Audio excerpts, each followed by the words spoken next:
Hi guys, this is Sujata and you're watching GrammarENG, English Grammar for ESL students. In today's class, we are going to discuss about simple past tense. Simple past tense is used for finished actions or situations that began and ended before now. There are three ways to form simple past tense in English. The three different ways depend on the verb. One way is what happens with the verb be. It uses the special forms was and were. Am and is change to was and are changes to were. The second way is what happens with the regular verbs. Example, I write a letter. This is a regular present tense verb.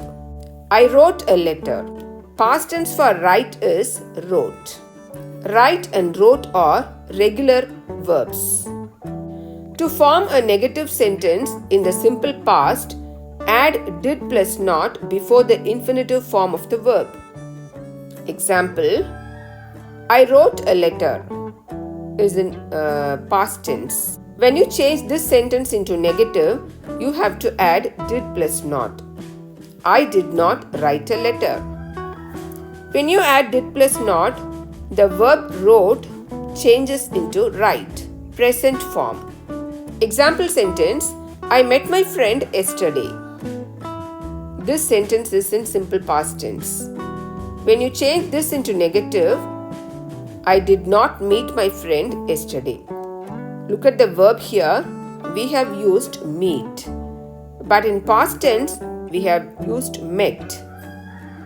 Meet is in present tense and the past form for meet is met. And the next form is simple past interrogative sentence. Interrogative means question. What did you write? The answer for this question is I write a letter.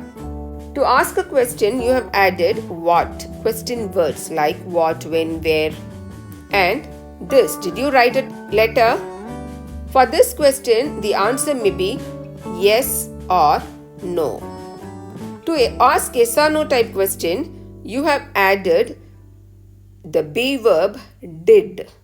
Hope you enjoyed this video. If you find this video informative, please like, share and subscribe. Thank you.